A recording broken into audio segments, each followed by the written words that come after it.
Welcome to CLC judicial. यह 32 बिहार जे mock interview का part 61 है। इस पार्ट में हम लोगों ने SRA को कवर किया। SRA का वॉल्यूम 1 है।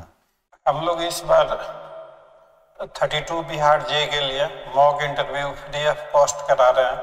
अगर आप हमारे साथ जुड़कर अपने सपने को साकार करना चाहते हैं तो हमें 9262810582 पर अपना नाम BGS इंटरव्यू लेकर व्हाट्सएप कर दीजिए। कुछ जरूरी औपचारिकताओं के बाद आपको इंटरव्यू वाले बैच में ऐड कर दिया जाएगा। हम लोगों का जो मॉक सेशन है, अब जैसे subject wise mock, special mock भी करवा रहे हैं। उस स्पेशल मॉक में हम लोग आपको आंसर भी बताते हैं। आवश्यकता होती है तो ट्रेनिंग भी देते हैं कि आपको क्या अपने आंसर में बोलना है, कितना बोलना है, किस तरीके से बोलना है। और अगर उस सब्जेक्ट की आपकी जानकारी नहीं है तो जितनी जरूरत है लिमिटेड टीचिंग भी करते हैं। कुछ बेवकूफ़ लोग, हाँ मैं बेवकूफ़ी कहूँगा यहाँ पे, वो कभी कभी क्रिटिसाइज करते हैं कि अरे मॉक में टीचिंग और एक्सप्लेनेशन थोड़ा ही होता है। तो उन मूर्खों के हिसाब से मॉक में अगर एक तरफा हम सवाल आपसे पूछते जाएं, उसका आंसर नहीं दें। जैसे आप देखेंगे ऑर्गेनाइज क्राइम IPC में, अब IPC कहना तो उसके लिए अच्छा नहीं होगा, भारतीय न्याय संहिता में ऑर्गेनाइज क्राइम के बारे में पूछा है, उसके आंसर भी बताए हैं। सेडिशन पे भी पूछा है, आंसर भी बताए हैं। अगर मैं बोलूं कि ये आप ठीक से नहीं बोल रहे, आप जाके सेक्शन पढ़ लीजिए, तो आप आइए बैठ के पढ़ते रहिए। पॉइंट इज दिस कि CRPC जैसा मेजर सब्जेक्ट 5-6 वीडियो में, CPC जैसा मेजर सब्जेक्ट 8-9 वीडियो में, IPC BNS जैसा मेजर सब्जेक्ट 5 वीडियो में, वीडियो आधे घंटे 45 मिनट इसी लमसम में है। मतलब आपका CPC प्रोसीजर जैसा मेजर सब्जेक्ट अगर 2.5-3 घंटे में विथ टीचिंग विथ आंसर के साथ कंप्लीट हो जाता है तो इसे तो बढ़िया कुछ हो ही नहीं सकता। हम लोगों का YouTube के इतिहास में और वैसे भी अदरवाइज इतिहास में हमें फख्र है कि हम लोगों ने पहली बार आप लोगों के लिए सब्जेक्ट वाइज मॉक लेके आए हैं। अधिकतर सब्जेक्ट कंप्लीट हो गए हैं और इंटरव्यू से पहले रिमेनिंग सब्जेक्ट भी कंप्लीट हो जाएंगे। आप इन वीडियोज को, आपको करना क्या है कि एक एक करके इन सारे वीडियोज को आप देख जाइए। जो क्वेश्चन पूछे जा रहे हैं उन्हें कॉपी में नोट कीजिए, उसका आंसर भी नोट कीजिए और शीशे के सामने प्रैक्टिस कीजिए। और जो मिरर प्रैक्टिस आप कर रहे हैं, अगर पॉसिबल है तो उसे अपने मोबाइल से रिकॉर्ड भी कर लीजिए और आप सुनिए कि जो आप बोल रहे हैं उसमें कुछ मिसिंग तो नहीं है, ठीक तरीके से बोल पा रहे हैं या नहीं बोल रहे हैं। तो इन तरीकों से आपका बेहतर परफॉर्मेंस हो सकता, ओरेटरी स्किल्स आपकी डेवलप हो सकती है। हमारा जो ये इंटरव्यू का जो है ये एक इनोवेटिव आइडिया है। शुरू से ही अगर मान लीजिए कि आप उन चीज़ों को किताब से तैयारी करें तो क्या पढ़ें, कितना पढ़ें, क्या नहीं पढ़ना है। पता लग रहा है कि आप किसी टॉपिक पे धर के रिसर्च किए जा रहे हैं और आपका 2 दिन 1 दिन बर्बाद हो गया उस टॉपिक पर। तो ये एक समय है कि आपका 1-1 मिनट बहुत कीमती है। आप इन सारे वीडियोज को एक एक करके देखिएगा, उससे आपको काफ़ी फायदा होगा। मैं यह तो नहीं कह सकता कि इन वीडियो से बाहर कुछ नहीं पूछा जाएगा, क्योंकि वो लोग क्या पूछेंगे वो उनकी इच्छा है। लेकिन इतना मैं जरूर कह सकता कि अगर इन सारे वीडियोज को आप फॉलो कर लेते हैं, जो तौर तरीका बताया गया, अगर उस तौर तरीके से आप फॉलो करते हैं तो आपका बेहतरीन इंटरव्यू हो सकता है। आप एक जज बनने जा रहे हैं, आप अगर सोचना शुरू कर दें तो आपको हर सवालों का जवाब मिल जाएगा। अब देखिए, आप किताबों से पढ़ेंगे, नोट्स पढ़ेंगे, आपका आंसर एकेडमिक थ्योरेटिकल टाइप का होगा। हाई कोर्ट के जज साहब जो आपका इंटरव्यू लेंगे, वो अधिकतर आप देखेंगे कि नेचर ऑफ वर्क जो है, बेयर एक्ट वहीं सामने रखा होता है और अक्सर बेयर एक्ट को ही रेफर किया जाता है। तो आपका answer in consonance with the language of the bare act है, तो वो आपके लिए बेहतर होगा, न कि एकेडमिक आंसर जो किताबों में लिखा हुआ। तो इसलिए इंटरव्यू का पहला नियम है कि किताबें पढ़ना बंद कीजिए, आप बेयर एक्ट से अपनी तैयारी कीजिए।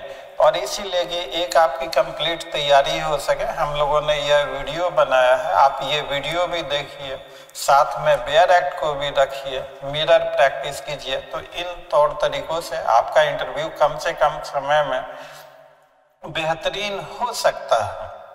हम लोगों ने शॉर्ट आंसर प्रोवाइड किए हैं। शॉर्ट आंसर इसलिए प्रोवाइड किए हैं कि एक शिफ्ट में 20 से 24 स्टूडेंट का इंटरव्यू होना है। आप टाइम कैलकुलेट कर लीजिए, एक स्टूडेंट पे क्या समय बचता है।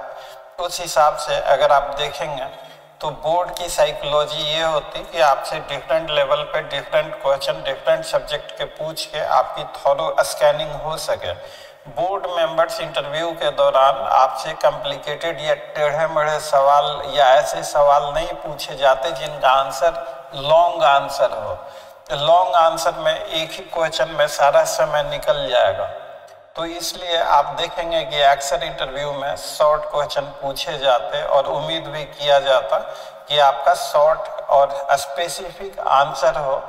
आप अगर माननीय जज साहब का नेचर ऑफ वर्क देखेंगे तो क्या हाईकोर्ट के जज साहब जो हैं, क्या अगर आप उनके सामने इरेलीवेंट आर्गूमेंट करेंगे या इरेलीवेंट चीज़ें अगर आप बोलेंगे तो क्या उसको अप्रिशिएट किया जाएगा? नहीं किया जाएगा। तो यह सब आप सोचिए, इन पे विचार कीजिए। हम लोगों ने हर एक पहलुओं पे वीडियो के दौरान डिफरेंट पार्ट्स में चर्चा किया है। आप हमारे चैनल के प्लेलिस्ट में जाकर अभी 32 बिहार जे मॉक इंटरव्यू के ये सारे वीडियोज एक एक करके देख जाइए। क्वेश्चंस को कॉपी में नोट कर लीजिए, आंसर को भी कॉपी में नोट कीजिए। कॉपी आप बना के चलेंगे तो बहुत ही कम समय में आपकी बहुत ही इफेक्टिव तैयारी हो सकती है। सिर्फ वीडियो देखना ही काफ़ी नहीं है। मान लीजिए आज आपने वीडियो देखा, 2 दिन के बाद भूल गए, तो अब आपको पता ही नहीं मिलेगा ही नहीं कि ये आपने जो देखा था कौन से पार्ट में है। तो इसलिए आप एक लिस्ट इस तरह से बनाइए कि कौन से पार्ट में क्या क्या है, कहाँ कहाँ है, और उसे कॉपी में नोट कर लीजिए। तो जो आपके इंटरव्यू का जो 3, 4, 5 दिनों का जो समय होगा उसमें काफ़ी बेहतरीन आपकी अच्छी से अच्छी तैयारी हो सकती है। इन वीडियोज को देखते हुए आप अपनी तैयारी बेहतरीन से बेहतरीन कर सकते हैं। हमारा इरादा सिर्फ इतना ही है कि इंटरव्यू तैयारी के लिए स्टूडेंट के पास एक कुछ ऐसा रेफरेंस मटेरियल हो जिससे वो अपने इंटरव्यू की तैयारी बेहतरीन से बेहतरीन कर सकें। हमारे यहाँ थोड़ा अपोजिशन भी हुआ। लोगों ने कहा, फैकल्टी मेंबर्स और हमारी टीम ने, कि सर अगर ये सारे वीडियोज आप यूट्यूब पे डालेंगे तो कोचिंग के बिजनेस पे भी असर पड़ेगा। अगर किसी को सारी चीज़ें फ्री ऑफ कॉस्ट यूट्यूब पे मिल जाती है तो फिर कोचिंग के बिजनेस का क्या होगा? आप सिर्फ क्वेश्चन ही नहीं पूछ रहे, आप आंसर भी बता रहे हैं। तो हमें उन चीज़ों की परवाह नहीं। आपका भविष्य सुरक्षित हो, आपका सपना साकार हो, इसके लिए हम हमेशा we are always duty bound, we are always committed.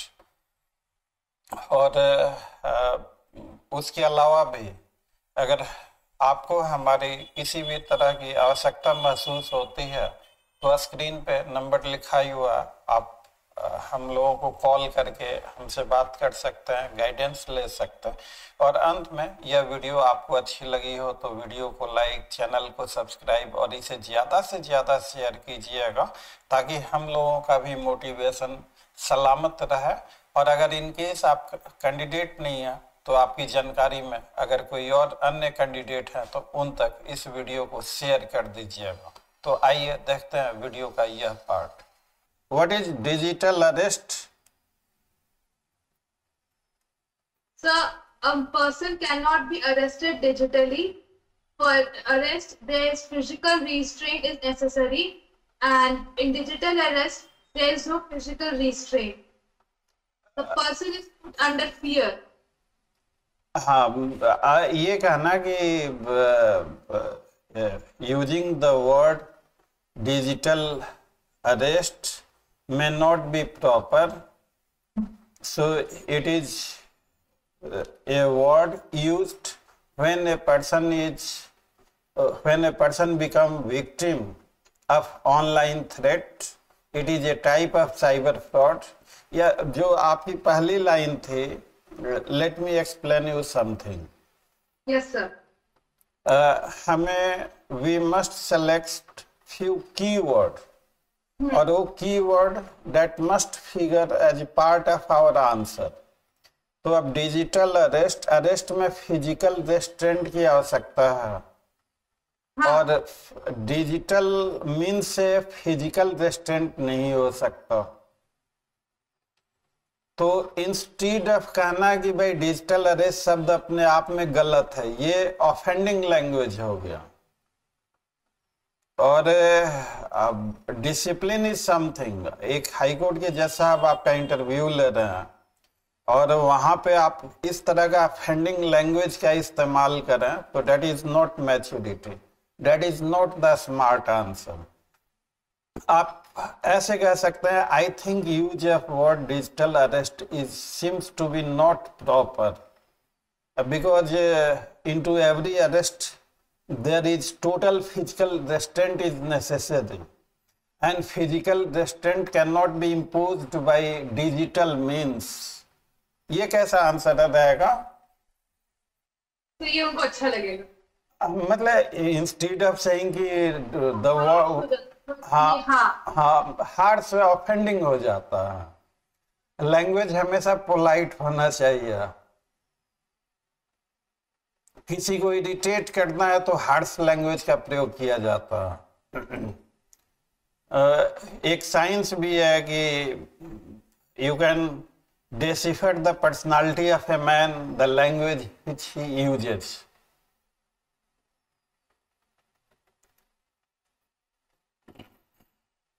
Digital arrest में I think the use of word digital arrest seems to be improper, because into arrest absolute and total physical restraint is necessary. This absolute physical restraint cannot be imposed by digital means. Hence, this word seems to be improper. Nowadays it is everywhere, lot of into social media news, and even PM Modi addressed the issue. This is a specific relief act. What injunction करना था sir, आपने injunction के अलावा और भी बहुत सारी चीजें करनी है. What is obligation? Obligation.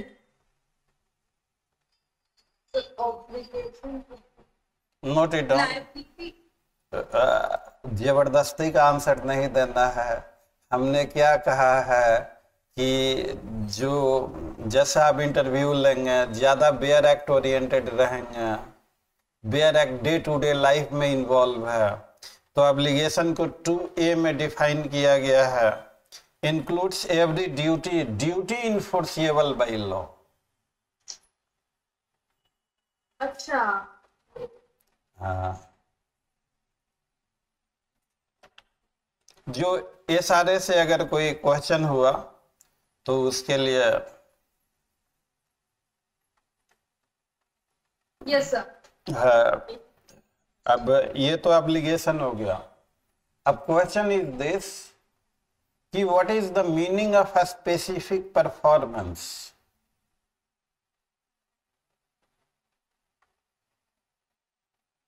So specific performance means performance of the contract, discharge of the contractual obligations. You are missing something very, very vital. It's not only performance but the specific performance.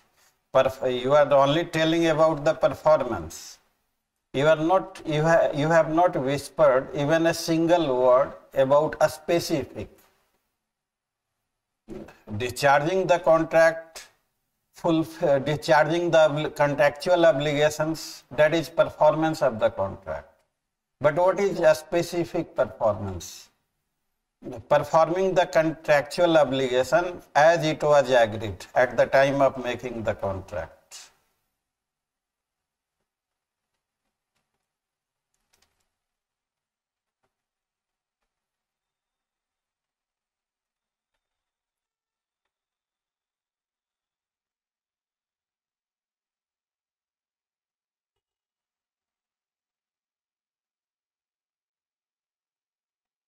Yes, sir.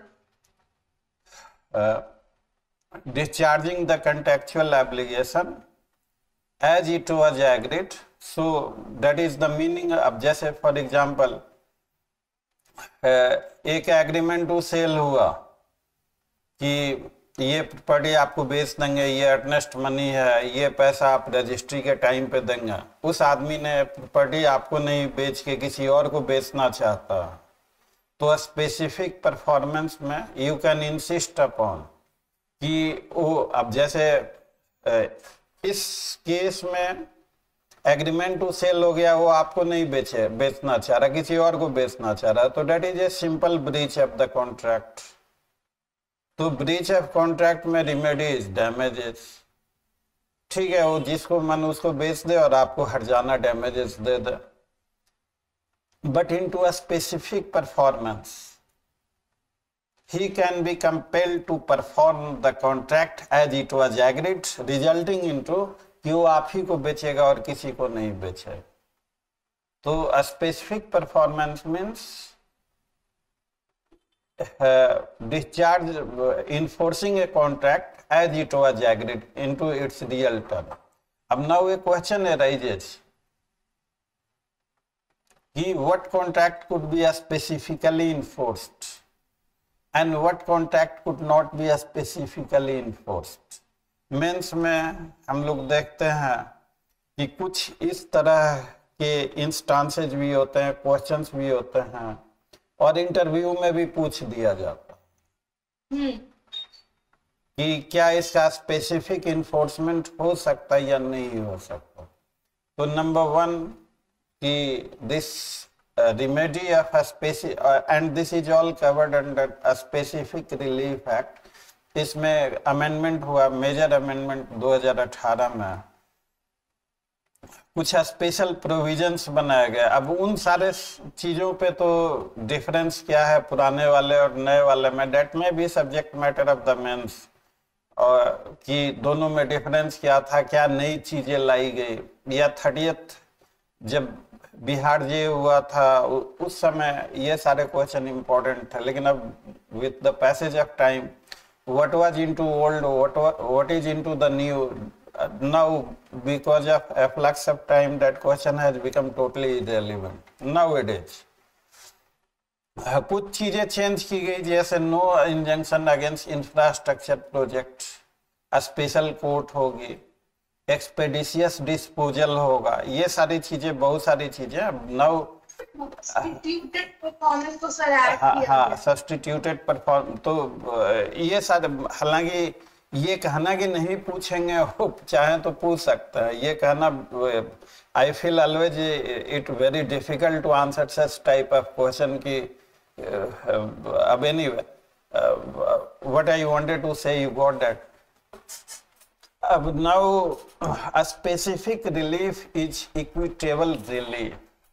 Yes, sir. It can only be given when you are at no fault, because equity does not come to protect a wrongdoer. If you are going to claim equity, you must have to come with the clean hand. Equity never allows you to take advantage of your own wrong. If you are the wrongdoer, if you are the defaulter, you may not be given a specific relief. A specific relief is discretion of the court. ये सारी कुछ input जानकारियां short में हमें होनी चाहिए। तो हम लोग इसको एक सेक्शन 10 है, सेक्शन 10 की चर्चा हम लोग करेंगे, और सेक्शन 10 से पहले सेक्शन 6 है, सेक्शन 5 भी है। तो 5 deals with recovery of specific immovable property in accordance with CPC होगा। और 6 में Yes, sir. Suit by persons dispossessed of immovable property. Yes, sir. तो उसमें अगर ये this section is enacted only to protect the possession, even if somebody is wrongfully into possession, you cannot take law into your own hand, you cannot dispossess him without due process of the law। यहाँ पे हम क्या हमें बोलना चाहिए, you cannot dispossess him except with procedure established by law, or you cannot dispossess him without due process of law। Due process of law. Due process of law is more practical, that is more reasonable। Just मैं थोड़ा सा just lighter mode में connect कर रहा हूँ उसको भी, to give you. ठीक है, जब उससे ना कनेक्ट करते हैं ना आप सर, तो समझ में मतलब ज्यादा अच्छे से समझ में आता है। हाँ, हालांकि एकेडमिकली इस तरह से कनेक्ट करना उतना प्रॉपर नहीं होगा, only for the purposes of explanation that is used, because that is confined when it concerns right to life and liberty। We have extended application, like we have extended application of principle of res judicata everywhere, even into the PIL, even into the criminal proceeding। So in the same manner we could have also extended application of procedure established by law and due process of law। Everywhere we can have due process is the best answer of the procedure established by law। Due process is nothing other than into due process of law we cannot mortgage the procedure established by law। Due process of law is further extension of the procedure established by law। ये कहने के अलग अलग अंदाज हैं, अलग अलग तरीके हैं, सबका सेंस एक ही है। मतलब इंटरव्यू में ये सारी चीजें बहुत मायने रखती है। It's not that you are giving the correct answer, the way you are answering that matters heavily. अगर the way you are answering, अगर वो लॉजिकल है, कंसेप्ट लॉजिक जो है, लॉ के लॉजिक से किसी भी लीगल प्रोफेशनल को, I am using a word, law के लॉजिक से, लॉजिक मतलब उसके जूरिस्प्रूडेंस के एंगल से, लॉ के लॉजिक से किसी भी लीगल प्रोफेशनल को हिप्नोटाइज किया जा सकता। I am using the word hypnotize and repeating time and again। You can hypnotize any legal professional by the logic of law। अगर आप लॉजिकली बोलते हैं, irrespective of what he is, he may be a jurist, he may be a judge, he may be a legal professional or member of the bar। Logic is appreciated like anything। तो interview में अगर आपका logical answer है तो definitely you are to be given excellent marks. अगर आपका answer academic है, रट्टा मारा हुआ है, किताबों का आंसर है, नोट्स का आंसर है, तो मुझे नहीं लगता कि आपको उतने अच्छे नंबर मिल पाएंगे। मतलब हाँ, I am also a human being, मेरे से भी एरर हो सकता है, ये मेरा पर्सनल विश्वास है, this is my personal opinion. I may be wrong, मैं खुद भी कह रहा हूँ कि ये मेरे हिसाब से कि अगर आप लॉजिकल आंसर दें तो ज्यादा चांसेज है अच्छे नंबर के। आखिर अच्छे नंबर आएंगे कि नहीं आएंगे, that is the description, and here the description can not B challenged, because you don't have evidence। अब मैं एक दो बच्चे लोगों का इंटरव्यू करा रहा था, तो एक क्वेश्चन मेरे से पूछा गया। किसी बच्चे ने मेरे से पूछा कि अगर हम नाजायज तरीके से आपको डिस्क्वालीफाई कर दें, 35 से कम नंबर दे दें, तो आप क्या करेंगे? मेरे से पूछा कि सर इस तरह के क्वेश्चन पूछे जाएं तो इस तरह के क्वेश्चन का क्या आंसर होगा, इस तरह के क्वेश्चन का बेहतरीन आंसर क्या होगा? तो मैंने उसे कहा कि इस तरह के क्वेश्चन का बढ़िया आंसर और बेहतरीन आंसर दोनों में अंतर है। बढ़िया आंसर तो ये है कि राइट वायलेटेड 32(1) में सुप्रीम कोर्ट भी जा सकते, ये बढ़िया आंसर है। और बेहतरीन आंसर है कि sir that is my share bad luck, I will retry. तो बेहतरीन आंसर सिर्फ वही आंसर है जो उनको पसंद आए। तो there is a difference between बढ़िया एंड बेहतरीन आंसर। Yes sir. बढ़िया answer must be legally correct, लेकिन बेहतरीन आंसर लीगली करेक्ट होना उतना इंपॉर्टेंट नहीं है। बेहतरीन आंसर वो सिर्फ वही आंसर है जो उनको पसंद आता है। मैं लाइटर मोड में कह रहा हूँ इसे अदरवाइज नहीं, जस्ट लाइटर मोड में। बेहतरीन आंसर लीगली करेक्ट हो या नहीं हो उसकी कोई आवश्यकता नहीं है, लेकिन वो आंसर उनको पसंद आना चाहिए। तो हम लोग काफी देर तक हंसते रहे मतलब ऐसे इस तरह के क्वेश्चन पे सिर्फ वही कहा जा सकता है। ये सब हम लोग बहुत आगे चलेगा। Coming back to switching over to section 6 suit by per, तो when a man is dispossessed of immovable property, this section is enacted to protect the right of possession. Even if a man is into wrongful possession, he cannot be thrown out by taking the law into your hand. इसमें कुछ condition है। क्या time limit है? Suit must be brought with in 6 months के पहले from the date he is dismissed. और किसके खिलाफ ये सूट नहीं मेंटेनेबल है? हाँ, गवर्नमेंट। 7 में भी वैसा ही है, recovery of specific movable property, और सारे डिफेंसेज अवेलेबल हैं। Just give a reading section 9 का। Yes sir.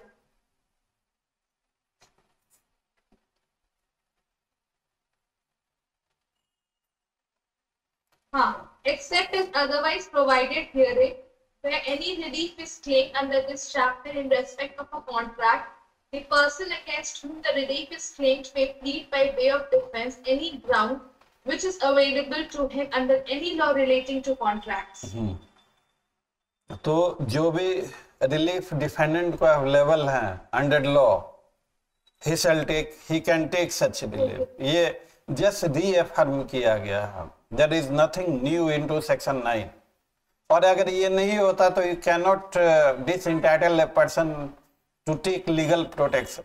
जो रिलीफ उसको under the law अवेलेबल है, he shall have to take. तो 9 is just reaffirmation. 10 पढ़ो, 10 को ध्यान से। The specific performance in respect of contracts. The specific performance of a contract shall be enforced by the court subject to the provisions contained in subsection 2 of section 11, section 14 and section 16.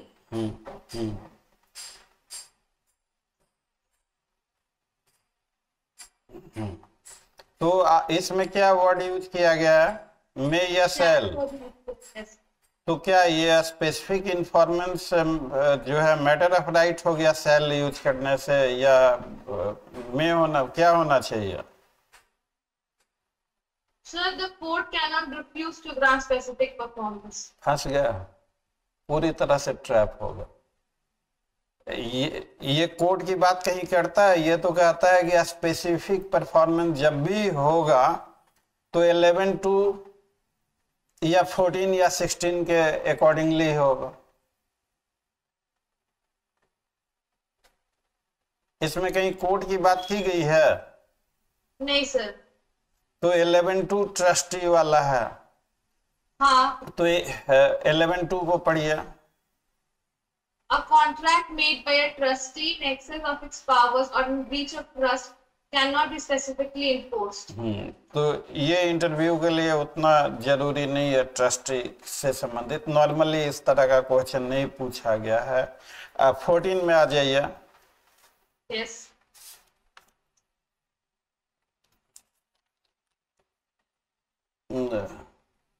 Uh, 14 specifically deals that following contracts cannot be specifically enforced. And 16 में आ जाइए।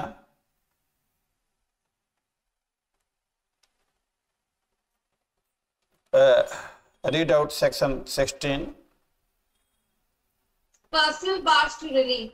Specific performance of a contract cannot be enforced in favor of a person who has obtained substituted performance of contract under section 20 or who has become incapable of performing or violates any essential terms of the contract that on his part remains to be performed or acts in fraud of the contract or willfully acts at variance with or in subversion of the relation intended to be established by the contract or who fails to prove that he has performed or has already been and willing to perform the essential terms of the contract which are to be performed by him, other than the terms of the performance of which he has been prevented or waived by the defendant. So, by reading all the three sections as cited in section 10, 11 to 14 and 16, it only states out in these type of contract, these cannot be specifically enforced. Yes, sir. Section 10 explains ki what contract could not be specifically enforced. ध्यान से इसको follow करना. Section 10 tells you about what contracts could not be specifically enforced. It does not talk about what contract would be specifically enforced. हाँ. तो इसका जो हम लोग कैसे इसको इंटरप्रेट करेंगे, तो the thing which can not be specifically enforced उसको माइनस कर दो, बाकी जो है that could be specifically enforced. Therefore a specific enforcement of a contract is still at the discretion of the court. The things which court cannot do has been written. इसको मैं एक बार फिर से समझाने का, क्योंकि हम लोगों के पास भी बहुत सारा प्रेशर ये होता है कि अब इंटरव्यू का है, अब फाउंडेशन क्लास ऐसी टीचिंग तो नहीं हो सकती कंसीडरिंग द टाइम.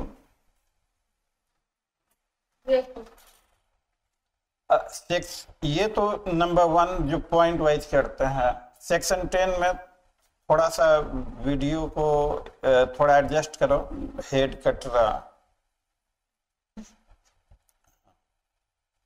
सेक्शन 10 में नंबर 1 की सेक्शन 10 सेज कि स्पेसिफिक परफॉर्मेंस ऑफ कॉन्ट्रैक्ट होगा इन terms of 11 to 14 and 16. 14 says contract not specifically enforceable. देखो 14. Yes, sir, वही है. And 16 says personal bars to relief. Reading together all the three sections, it only details out what type of contract could not be specifically enforced. What type of contract could be specifically enforced? It has not been explained into the Specific Relief Act. What we do, the contract which cannot be specifically enforced, take it out, and rest of the contract could be specifically enforced. So far, enforcement of the contract for a specific performance. A specific performance means compelling a party to perform the contract as it was agreed, क्या कह सकते हैं? Compelling a party to perform the contract as it was agreed, ये कहना ठीक होगा? हाँ sir. इसको लिखो जो हमने बोला, और क्या लिखा वो पढ़ के भी सुनाओ। क्या ये ज्यादा हार्श तो नहीं होगा?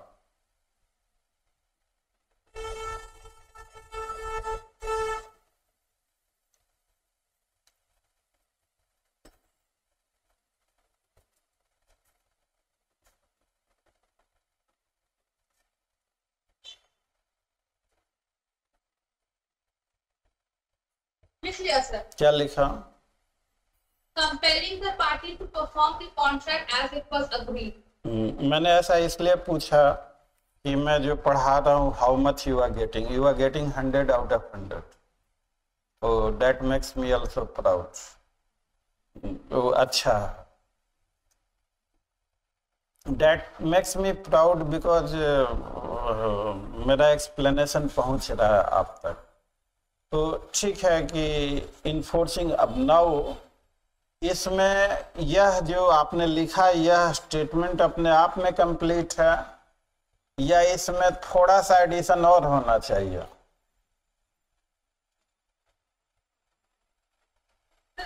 को लगता है ये कंप्लीट है सर, एडिशन होगा तो और ये हो जाएगा। नहीं, एडिशन जरूरी है। प्रोवाइडेड लिखो, provided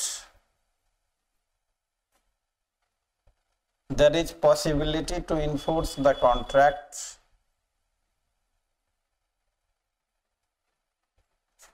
as it was agreed. समझे? अगर मान लीजिए, अगर मान लीजिए कि ये कॉन्ट्रैक्ट हुआ कि हम तुम्हें 5 किलो दूध सप्लाई करेंगे इस तारीख को, यस सर, और उस तारीख को मेरा दूध चोरी हो गया या दूध खराब हो गया, तो I can not be compelled to do impossible thing.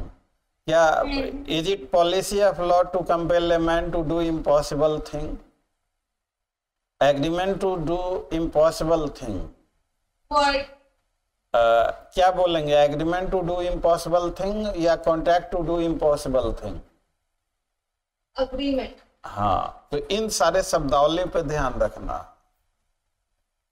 उनको हम कॉन्ट्रैक्ट नहीं बोल सकते because that is void, and on this basis we have a section into contract act, that is section 56।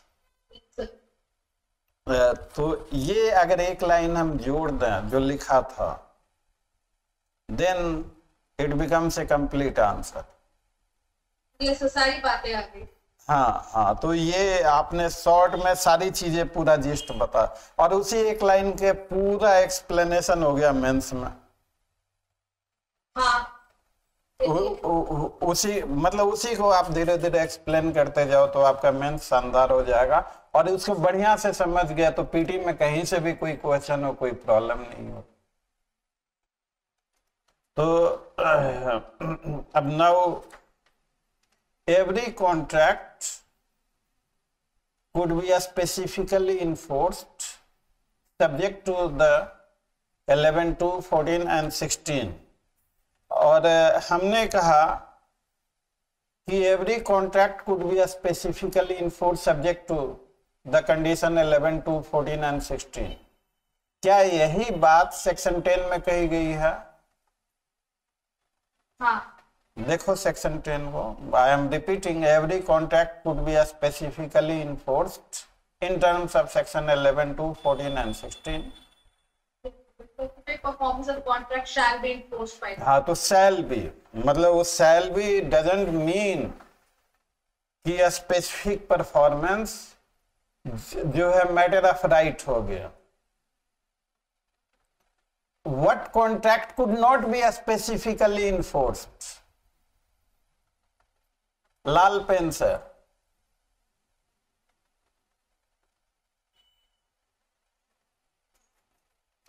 what contract could not be specifically enforced? That is the matter of right. Because there is a statutory bar. Yes, sir. क्या ये कहना ठीक है? लिख लो, उसके बाद बताना.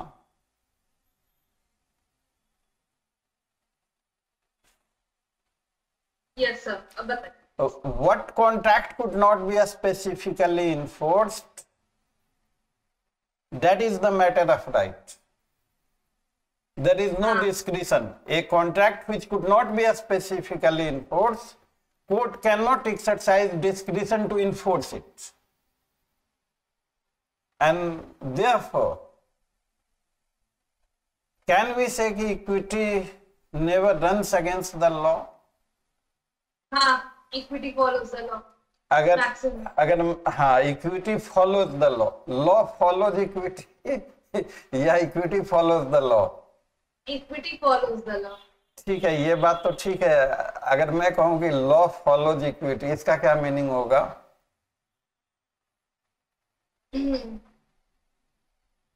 तो कि इक्विटी के हिसाब से जो सही है लॉ उसके पे जाएगा. सप्लीमेंट सॉरी इक्विटी को लॉ सप्लीमेंट हो जाएगा और इक्विटी जो है तो लॉ इज नेवर सप्लीमेंट. हम लोग कानून का राज, law is the supreme boss. Yes sir. Law is above all. और हम लोग नहीं कहते none is above the law, कानून से ऊपर कोई नहीं. तो equity has not come to destroy the law. Equity मतलब ही नहीं. अब क्वेश्चन इज कि a contract which is by virtue of a specific relief act, it cannot be specifically enforced. There is a direct statutory bar. Can court enforce such contract? No. No, sir. So since court cannot enforce such contract, therefore the contract which cannot be specifically enforced is a matter of right of the parties. That part is mandatory. समझे first line को? Yes, sir. Clear है. But what contract could be a specific, not enforced तो matter of right हो गया. But what contract can be enforced specifically? That is discretion of the court. Because you must have to comply of the provision of section 16. क्या कहता है section 16 को? बार to release है sir. क्या क्या है कि सब्स्टिट्यूटेड परफॉर्मेंस ले लिया तो नहीं करा सकते हैं, और या who has become incapable of performing और वायलेट्स एनी एसेंशियल टर्म. और सी में कहता है who fails to prove that he has performed और ऑलवेज बीन रेडी. तो यहाँ पे कोर्ट की डिस्क्रिशन हो सकती है, बिकॉज कोर्ट को एग्जामिन करना है कि whether this conditions are complied और not. So therefore, due to this reason, a specific enforcement still remains a matter entirely of the discretion of the court. Section 10 को अगर सेक्शन 10 के terminology को देखें तो shall, that is the wrong interpretation, absolutely wrong interpretation. ये कहना गया specific enforcement shall, ये केवल ये कहता है कि performance of a contract shall be enforce. तो how a contract is to be enforce, how the performance of the contract, that deals only with the limited aspect. It does not tell you about if the word shall simply says a performance of a contract could be enforced in accordance with 11 to 14 and 16. यही है ना 11 to 14 16. yes. और 14 details out what type of contract could not be specifically enforced. तो इसमें 4 condition दिया हुआ. Yes, sir. where a party to the contract has obtained substituted performance under section 20. दूसरा दिया हुआ है कि involve performance of continuous duty और चौथा is the contract is nature determinable. What is a contract into the nature determinable? Sir, इसका मतलब ये होता है कि contracts which allow the parties to terminate the contract. Sorry, have to terminate the contract. इसका कोई उदाहरण देके समझाओ.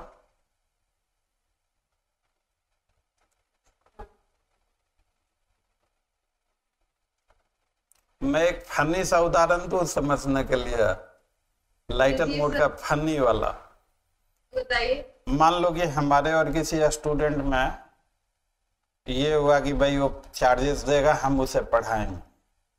ठीक है.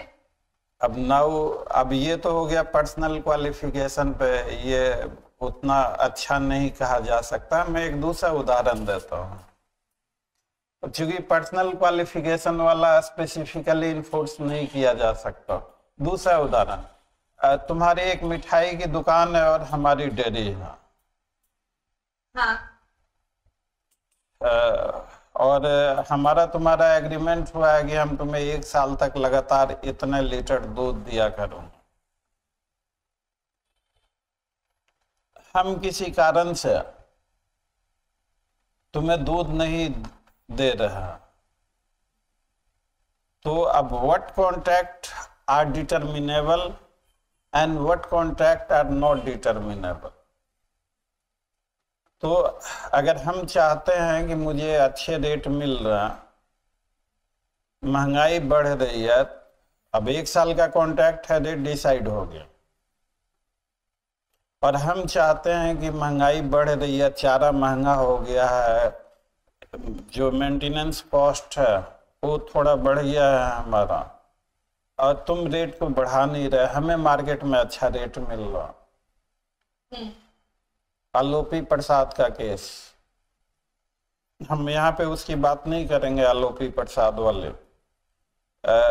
तो अब क्वेश्चन इज दिस कि whether such type of contract is into determinable nature or not.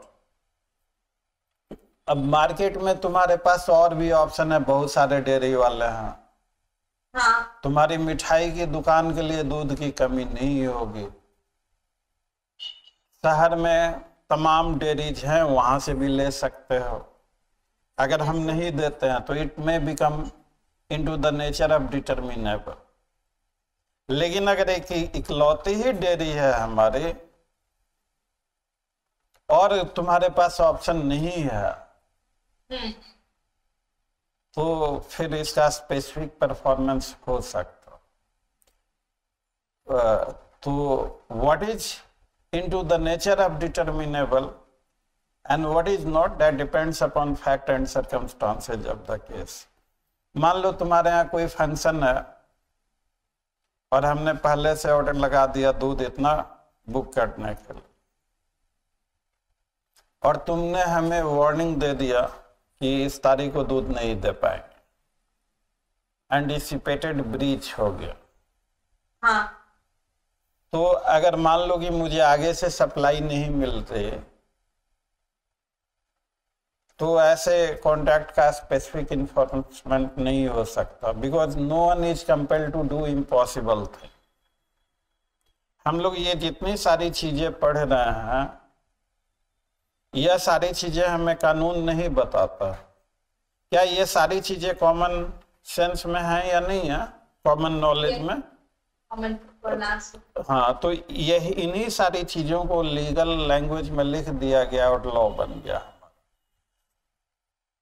तो and therefore law is never beyond the common sense, but tragedy of the common sense is अगर without proper explanation it becomes highly uncommon. That is the tragedy of the, unless there is a proper explanation, the common sense itself becomes highly uncommon. That is the tragedy. So we need to have the proper explanation. So the whole discussion is centered upon what contract could be specifically enforced? So every contract could be specifically enforced subject to the discretion of the court. ये एक theme निकल गया, तो ये wording को नहीं adopt किया गया स्पेसिफिक रिलीफ एक्ट में। स्पेसिफिक रिलीफ एक्ट में सेक्शन 10 को जो इनेक्ट किया गया है, the specific enforcement of a contract shall be in terms of section 11 to 14 and 16। दोनों का सेंस एक ही है, लेकिन दोनों हमने जो कहा और जो सेक्शन 10 में कहा गया, दोनों का अगर इंटरप्रेट करें तो दोनों का एक ही सेंस निकलता है, but different languages have been used. तो therefore also law is also the magic of the language sometimes. तो दिस इशू की स्पेसिफिक परफॉर्मेंस कोर्ट का डिस्क्रिशन है कि नहीं है। Now I am asking a question, whether the specific performance of the contract is discretion of the court or not. Specific performance of contract is the discretion of the court with respect to the contracts which can be specifically enforced.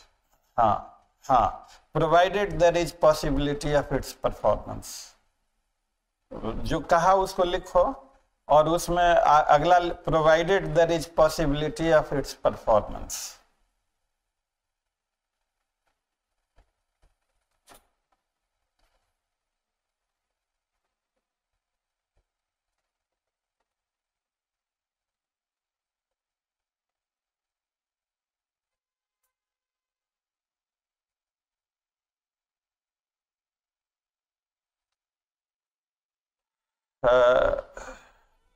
A specific non-performance of a contract,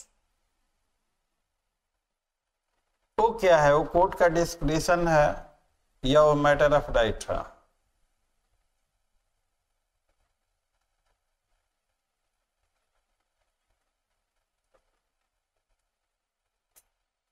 discretion ही होगा sir. मैंने क्या सवाल पूछा? Specific non performance of contract, तो वो भी discretion होगा। अभी तक का सारा डिस्कशन जो हम लोगों ने किया वो बेकार हो गया। नॉन परफॉर्मेंस भी डिस्क्रिशन है, स्पेसिफिक नॉन नहीं सर, नहीं सर, वो तो स्टैट्यूटरी बार है, because the specific relief act specifically says कि following contract could not be specifically enforced. Words घुमा दिए।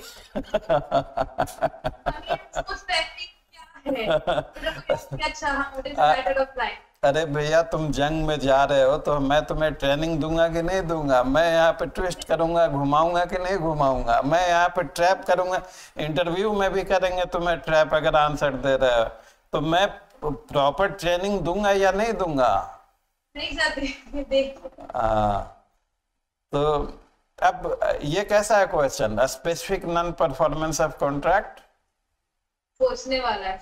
हाँ, ऐसा नहीं कि आप बोलोगे कि हम आपने खत्म किया कि हम बोल दें, सोचना पड़ेगा, उसके बाद हम बताएं। हाँ, तो therefore one of the most golden rule of facing the interview। अब हम लोग यहाँ पे 1 मिनट के लिए पढ़ाई बंद करके, बिकॉज ड्यू प्रोसेस में कहा गया है कि ये procedure which is not reasonable is no procedure at all. तो ये हम लोगों को भी फॉलो करना चाहिए। अब प्रोसीजर क्या हो इंटरव्यू का, हम लोग कैसे तैयारी करें, तो द बेस्ट रूल जो, मतलब अगर मुझसे पूछा जाए कि सिर्फ आपको एक ही पॉइंट बोलना है कि इंटरव्यू के लिए सबसे जरूरी, सिर्फ इंटरव्यू के लिए बहुत सारे टिप्स हैं, एंडलेस टिप्स हैं। हम लोगों ने भी मोर देन 100 टिप्स दिए अपने सारे वीडियोज में। 60 तो ये हो गया 32 बिहार के लिए, एपी वाले 75 वीडियोज हैं। ऐसा लगता है कि हम लोग we are highest video maker so far interview is concern, ऐसा लगता है। अब आई डू नॉट नो कि बाकी लोगों ने कितने बनाए हैं वीडियोज। और हम लोगों ने इंफॉर्मेटिव वीडियोज बनाए हैं कि स्टूडेंट की हेल्प। 75 वीडियो के आसपास बिहार एपीओ के दौरान है और 60 यहाँ भी पहुँच गया है। अभी कुछ और वीडियो जाएंगी तो 70 के आसपास हम लोगों का भी यहाँ भी फिगर हो सकता है। तो अब क्वेश्चन इज दिस कि अगर मेरे से पूछा जाए कि इंटरव्यू का मूल मंत्र, और सिर्फ एक ही पॉइंट बोलना है, वो सारे पॉइंट नहीं बोलना, तो मैं बोलूंगा कि always give 1 or 2 second pause after a question. उससे क्या होगा, एक ग्राफ बनेगा आपका कि आप सवालों को केयरफुली सुनते हैं। पॉजिंग से आप सुन के सोचते हैं, फिर जवाब देते हैं। तो ये क्वालिटी जुडिशियल अफसर की होनी चाहिए कि नहीं होनी चाहिए? ध्यान से सुनना, सोचना, फिर जवाब देना। Yes, sir.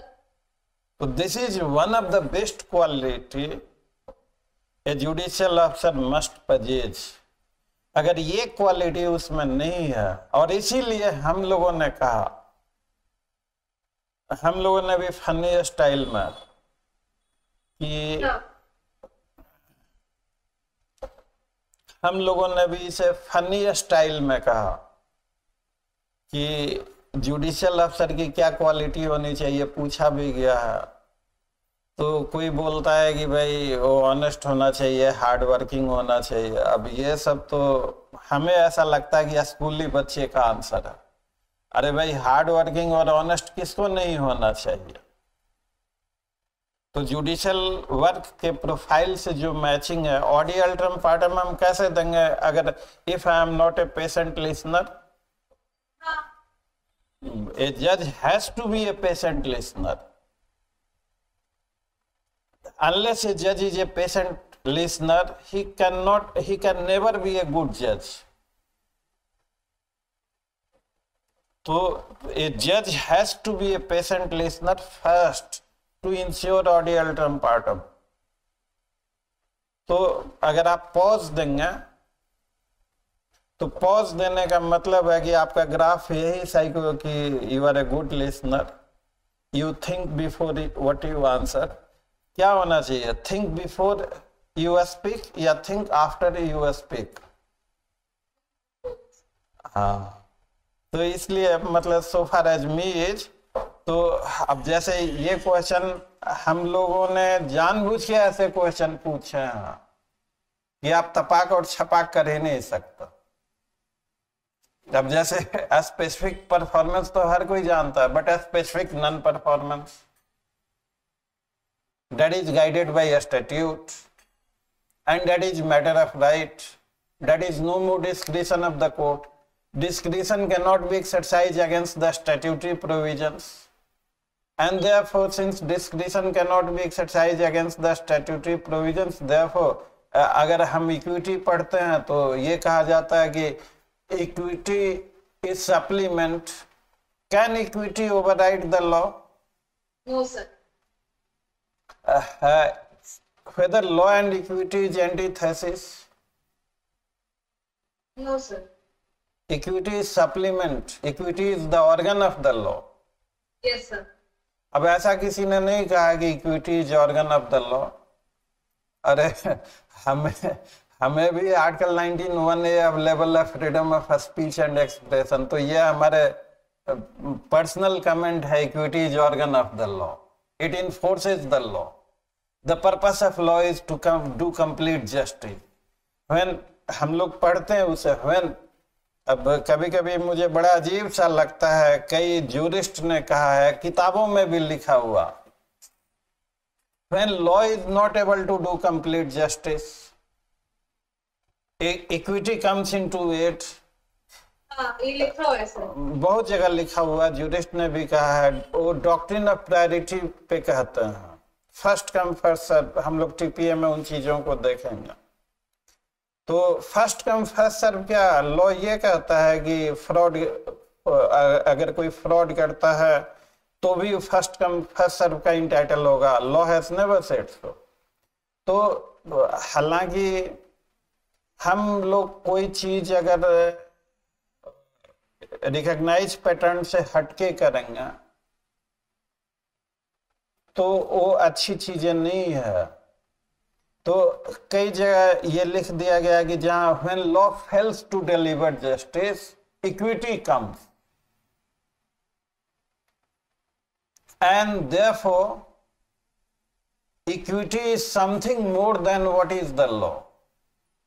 This is absolutely baseless and factually incorrect. Equity is integral part of the law.